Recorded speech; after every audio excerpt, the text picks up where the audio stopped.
I opened the front door and immediately heard the loud sound of chatter and laughter coming from the kitchen. My heart beat a little faster, thinking it was maybe a surprise party my parents had planned. But then I saw it. The entire kitchen was filled with presents. Big ones, little ones, all neatly stacked, some wrapped in the most expensive-looking paper, others in shiny gold foil. And the worst part? Every single one of them had my sister's name on it. Emma, not mine. I blinked a few times, trying to process what was happening. This wasn't the plan. This was supposed to be my day, my 18th birthday. I had been looking forward to it for months, hoping for at least something to feel like I mattered in my family. But as I walked further into the kitchen, my breath caught when I saw my parents standing in front of the counter, admiring the stack of gifts. They looked so happy, so proud of themselves for making Emma's birthday so perfect. It made me sick to my stomach. "Hey, what's going on here?" I asked, my voice shaky, though I was trying my best to hold it together. Mom turned around with a smile that didn't reach her eyes, clearly aware of what I was about to ask. "Oh, honey, look at all these amazing gifts for Emma. We just wanted to make sure she had a perfect birthday. You know how important this year is for her, right?" I tried to swallow the lump in my throat, but it felt like I was choking. "It's my birthday too, though, isn't it? My 18th birthday." She shot me a quick glance, and I saw her falter for a split second. "Sweetie, we already talked about this," she said, her voice tight, like she was trying to brush me off.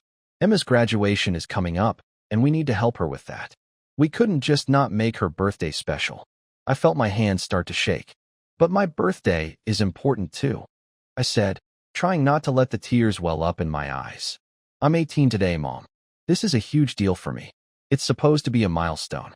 "Well, we can't always give everyone what they want, can we?" she replied, her tone cold, almost dismissive. "We've already spent a lot on Emma's college stuff. You can understand, right? It's not like we forgot about you." My dad, who had been silent until now, looked at me with a weak smile. "Hey, it's not like we didn't get you anything. We just thought we'd put most of the focus on Emma this year, since she's about to leave for college. Your time will come." My stomach twisted in knots. I couldn't breathe. "So you're telling me, on my birthday, when I finally turn 18, you decided to put all your attention on Emma?" There was a long pause. Mom glanced at Dad, and the two exchanged an uncomfortable look, clearly not prepared for this confrontation. Finally, Dad sighed. "Look, we don't have the same money we used to.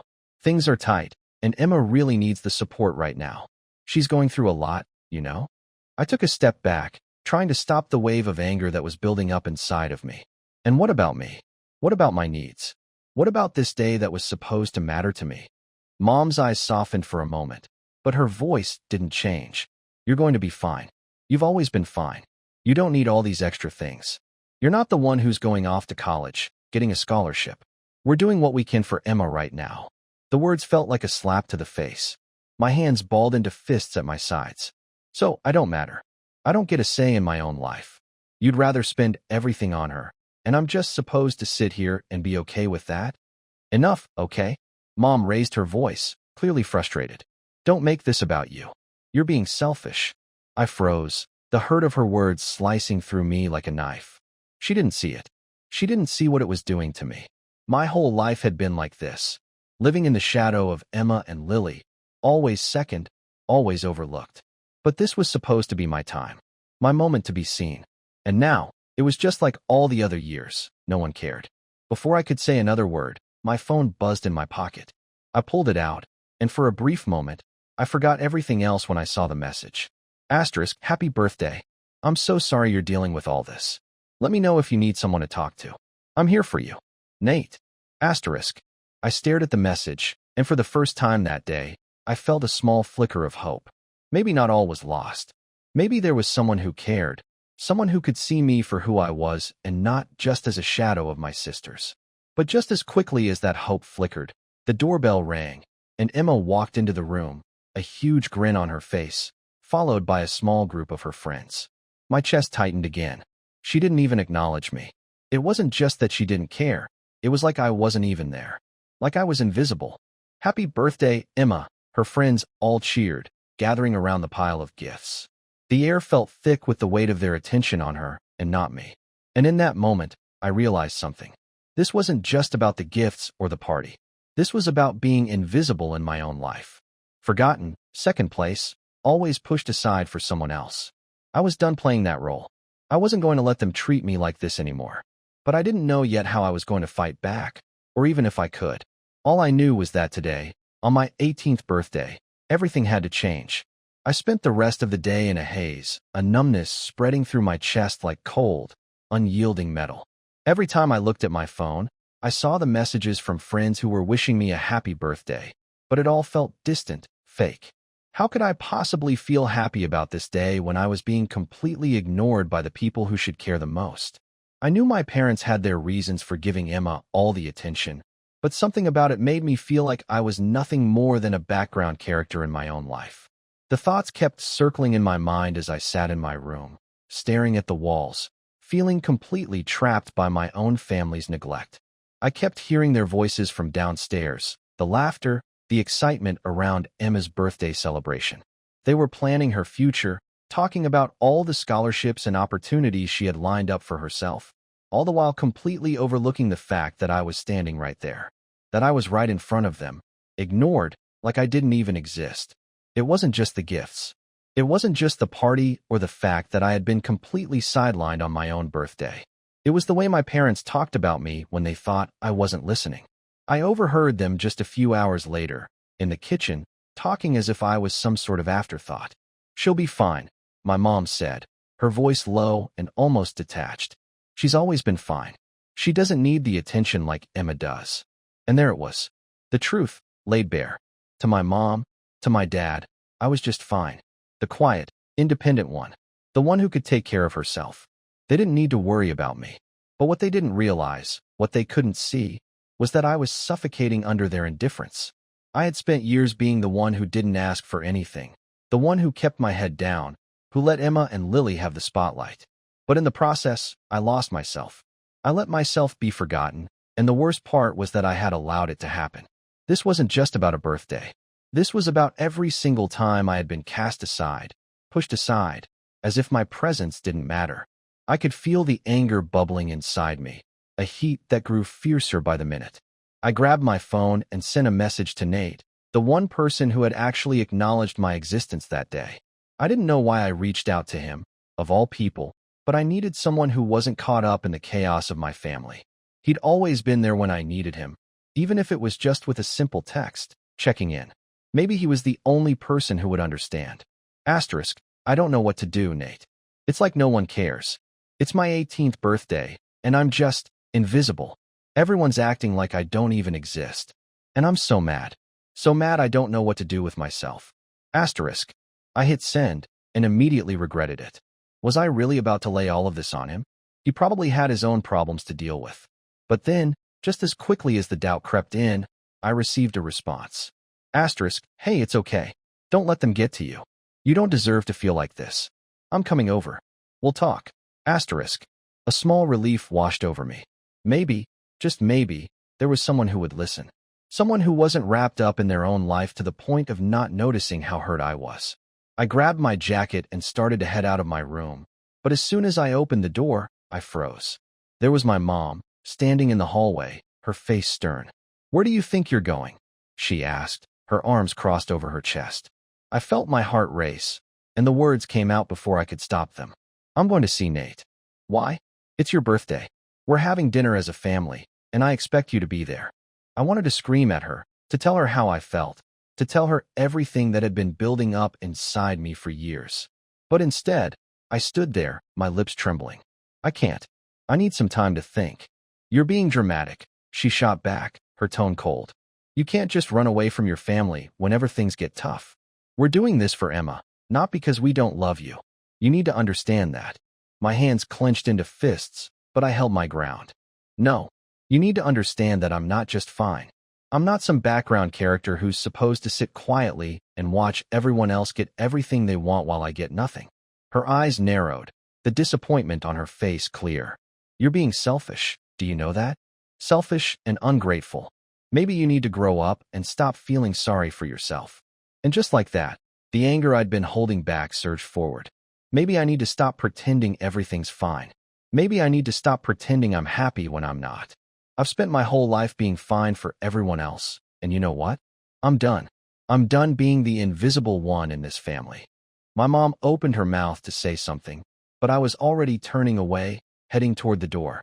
I heard her call after me, but I didn't care anymore. I was done with their expectations. Done with being the good, obedient child who kept everything inside. I wasn't going to let them dictate my happiness anymore. I wasn't going to let them tell me what my worth was. When I arrived at Nate's house, I didn't have the energy to explain the entire situation. I just wanted to be somewhere where I felt heard, even if it was just for a few hours. Nate opened the door with a tired but understanding smile. "Come in," he said quietly, stepping aside. "I thought you might need this." He led me to the couch, and we sat in silence for a while. I could feel the tension still in my body, but Nate didn't push me to talk. He just sat there, letting me breathe, letting me settle into the comfort of his presence. Finally, I spoke. "It's not just today. It's everything. It's how they've always treated me, like I don't matter, like I'm some extra person in the background. And I can't keep doing it. I can't keep pretending it's okay." Nate didn't say anything at first, but then he leaned forward, his eyes meeting mine. "You're not invisible, okay? You matter. You're not just something on the side that people can ignore when it's convenient for them. You deserve to be seen, to be heard. And you're not selfish for feeling this way. They've been taking you for granted, and you don't have to stand for it." His words hit harder than anything I had expected. Maybe I wasn't invisible. Maybe I didn't have to be the person everyone else wanted me to be. Maybe it was time to stop pretending, to stand up for myself. It wasn't going to be easy. It wasn't going to be painless. But it had to be done. As I sat there in the quiet of Nate's living room, I realized something I hadn't fully understood until now. This fight was bigger than just today. It was about me, about taking back my life. It was about finally letting go of the fear of being too much or too loud, and just being me. I couldn't stop thinking about the conversation I had with Nate. His words kept playing over and over in my mind. "You matter. You're not invisible." I wasn't sure if it was the shock of hearing someone finally acknowledge what I had been feeling for so long, or the fact that Nate had actually listened when everyone else had ignored me. Either way, I couldn't shake the feeling that something inside me was starting to shift. I was tired of being overlooked. I was tired of being the family's backup plan, always in the background, always second choice. It was time to make a change, and I wasn't going to do it alone. But I had no idea where to start. The next few days were a blur. I went through the motions of pretending to be fine, pretending to be okay with the fact that Emma and Lily had taken over every corner of our house, as if nothing else mattered. The truth, though, was that I was done with pretending. Every glance I got from my parents, every casual mention of Emma's upcoming graduation, made me want to scream. The more I stayed silent, the more I realized I couldn't keep going this way. I couldn't let them take everything from me just because I was quiet and didn't make a fuss. One evening, a few days after my birthday, I decided to go back to Nate's house. He didn't ask any questions when I showed up at his door again, and we didn't waste time with small talk. He simply gestured for me to sit, and I sank down onto the couch. "What's going on?" he asked, his voice soft, but knowing I had something heavy on my mind. "I don't know what to do anymore," I said, running my fingers through my hair. "They're still pretending like it's all fine. They keep telling me I'm being selfish, like I'm asking for too much, but I'm not. I just want to feel like I matter. I want to be seen, you know?" Nate didn't respond immediately. Instead, he just watched me, his expression understanding, like he was waiting for me to keep talking. I wasn't sure where to start, but I knew there was no point in holding back anymore. I couldn't fix this on my own. "Emma and Lily," I continued, "they get everything. They get all the attention. Emma's moving out for college, and Lily's been getting so much praise, so much focus. I feel like I'm just nothing, like I don't even exist." "You know that's not true," Nate said, shaking his head. "You don't deserve to be treated like that. I don't care how much attention your sisters get. That's not who you are. You're your own person. You deserve your place in this family, too." I nodded slowly, unsure if I believed him. Part of me wanted to believe him, to believe that I mattered. But there was this nagging voice in the back of my head telling me that everything would be the same no matter what. My parents would keep pushing me aside, and nothing would change. But as I sat there with Nate, something strange happened. A thought crossed my mind, something I hadn't really considered until now. What if there was more to this? What if it wasn't just about Emma and Lily, about their success or their importance to the family? What if there was something deeper, something that my parents were hiding from me? I looked at Nate. What if What if this isn't just about them? What if there's something I don't know? Something they haven't told me? Nate raised an eyebrow. What do you mean? I leaned forward, the question forming in my mind before I could stop it. What if they've been hiding something from me? Something about my own future, my own life? What if they've always known something I didn't? Nate stayed silent for a moment, clearly thinking it through. Are you sure? I mean, what could they possibly be hiding from you? They don't exactly seem like the kind of people who would keep secrets. I don't know, I said, frustration creeping into my voice. But it just feels like there's something off. Maybe they've been too busy with Emma and Lily to see what's been going on with me. Maybe I'm not just invisible. Maybe they've been avoiding me for some reason. Nate didn't say anything right away, and for a moment, I thought maybe I was just overthinking things. But then something shifted in his eyes. It was subtle, but I saw it.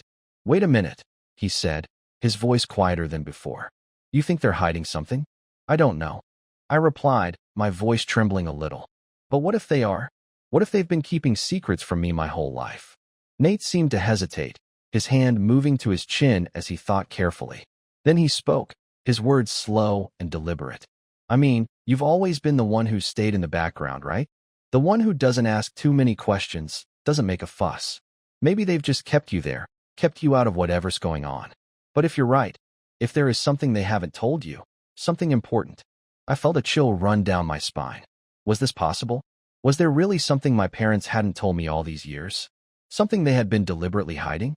I don't even know where to start, I said, suddenly feeling overwhelmed. I've been so busy being angry about them ignoring me that I never thought about the possibility that something else might be going on. Nate gave me a steady look. Well, maybe it's time you start asking questions. If you feel like there's something going on, something they're keeping from you, then you have every right to find out. You don't have to wait around for them to tell you.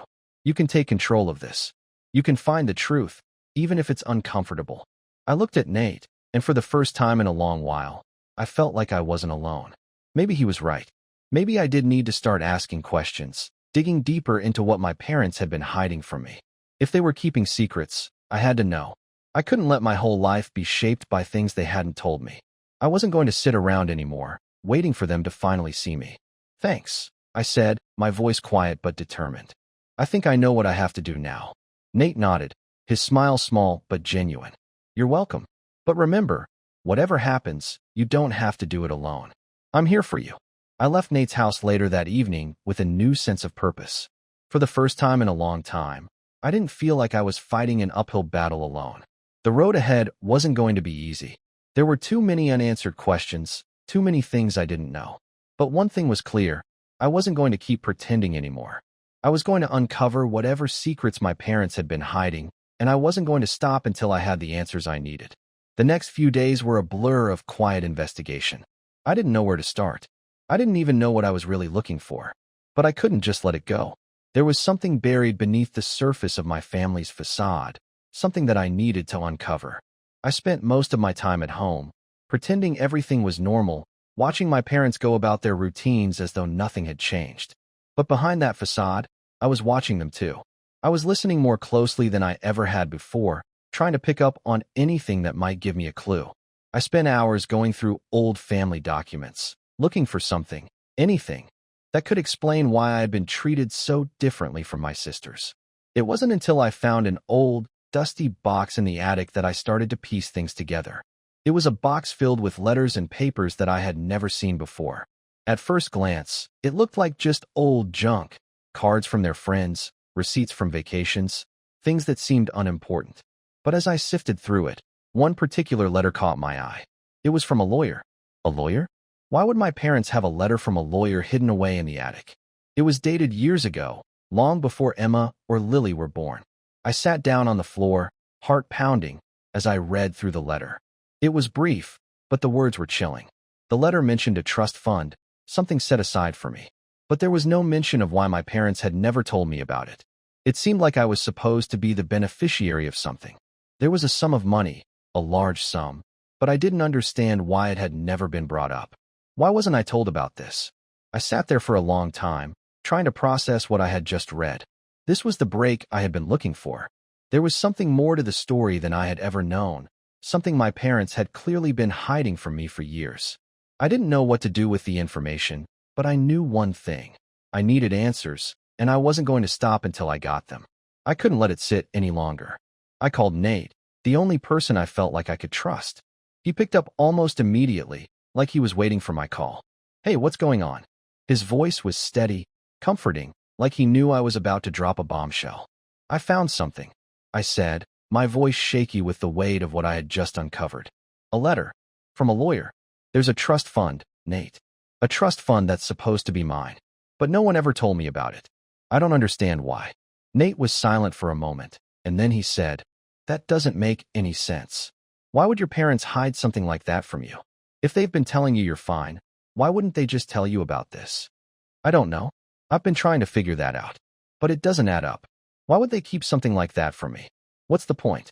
"I don't know either," Nate said, his voice calm but serious.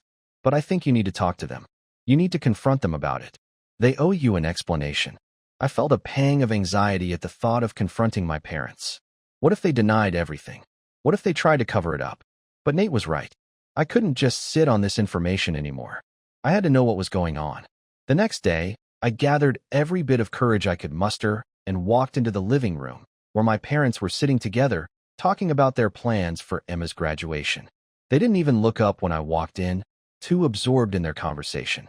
But I wasn't going to wait for them to acknowledge me. I was done being ignored. "Mom, Dad, we need to talk." Their heads snapped up, both of them looking at me with surprise. "What is it, sweetie?" My mom's voice was too sweet, like she was trying to keep things calm. Too calm. "I found something," I said, my voice firm despite the shaking in my hands. "I found a letter from a lawyer. It talks about a trust fund. A trust fund that's supposed to be mine. And I want to know why no one ever told me about it." There was a long, uncomfortable silence. My parents exchanged a look, one that was so quick I almost missed it. But I saw it. A flash of something in their eyes, something that looked like guilt. "You've seen that letter?" my dad asked, his tone more guarded than I had ever heard it before. "I have, and I want to know why it was hidden from me," I demanded, my heart racing. "I want to know why I've been kept in the dark all these years." My mom's expression softened, but there was something cold in her eyes. "It's complicated, honey. We didn't want to burden you with it. We didn't think it was the right time." "Burden me?" I repeated, the anger bubbling up in my chest again. "This isn't about being burdened. This is about the fact that you've been keeping secrets from me my whole life. Secrets that affect me. You don't get to decide what's best for me anymore." My dad stood up, his face hardening. "You have no idea what you're talking about. This is none of your concern." "No," I shot back. "It's everything to do with me. Why would you hide something like this from your own daughter? Why would you let me think I was just some extra person in the family when I was supposed to be part of something bigger?" My mom's eyes welled up, but she quickly wiped away the tears. "We were trying to protect you," she said quietly. "We thought it was better if you didn't know. We didn't want you to feel like you were being treated differently." "Differently?" I laughed bitterly. I was treated differently.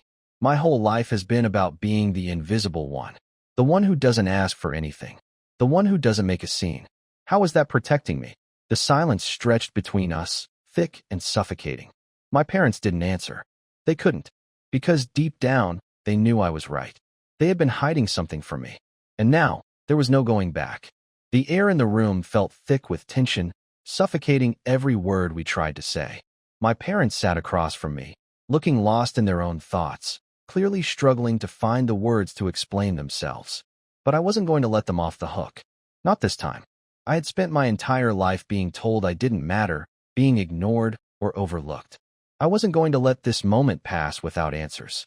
"I need you to explain to me why," I said again, my voice shaky but firm. "Why did you hide this from me?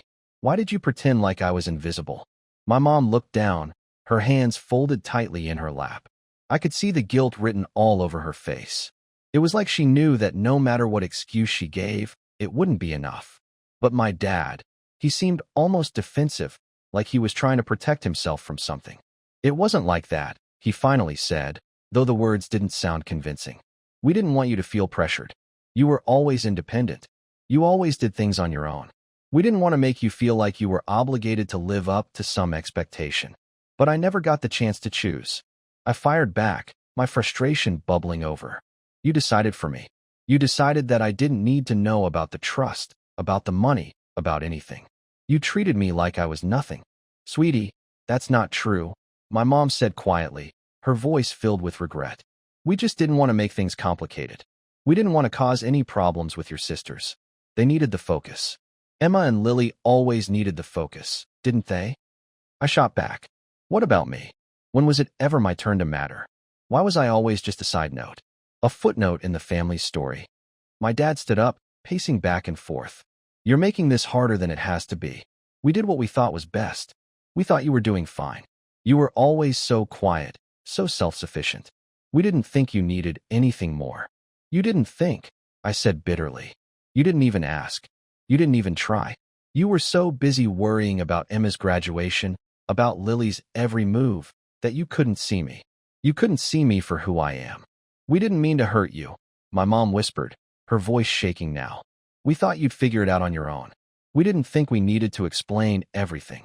I felt a sting in my chest, the weight of the years of neglect and unspoken truths crashing down on me all at once.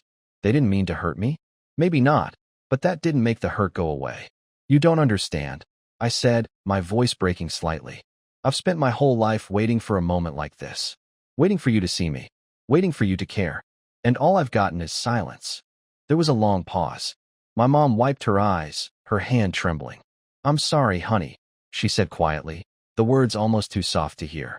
I didn't realize how much this was affecting you. I should have paid more attention. I looked at them both, feeling a rush of anger and sadness mixed together. They were sorry now, but it didn't change anything. They had spent years treating me like an afterthought, and I had to live with that.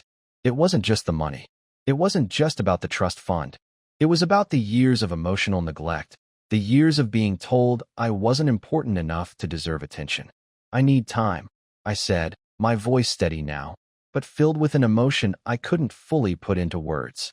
I need time to figure out what I'm supposed to do with this. You've made it clear that I'm not your priority. I don't know if I'll ever be able to trust you again. My mom's face crumpled. Please, don't say that. We love you, we do. We didn't know how to show it. You didn't know? I repeated, shaking my head.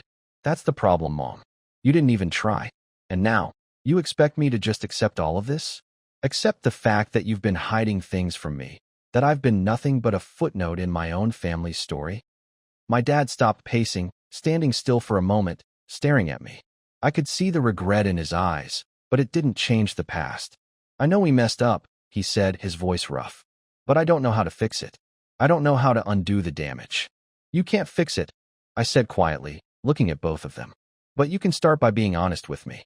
Start by telling me the truth, even if it's painful. I need to hear it. I deserve to hear it. The room was silent for a long time after that.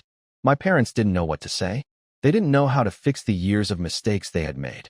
And maybe, in the end, they never would. But I knew something now that I hadn't before. I didn't need their validation to be whole. I didn't need their approval to know who I was or what I deserved.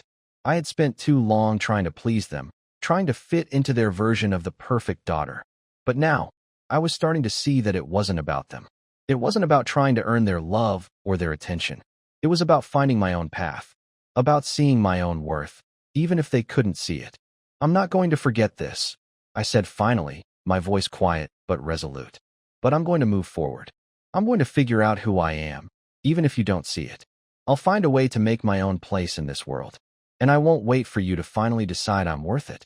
My parents didn't answer. They didn't need to. I knew they were sorry, but sorry wasn't enough anymore. I stood up and walked out of the room, my heart heavy with the weight of everything that had been said. There was still a lot to process, a lot to figure out. But for the first time in my life, I felt like I was on my own terms. Maybe that was the real victory, after all.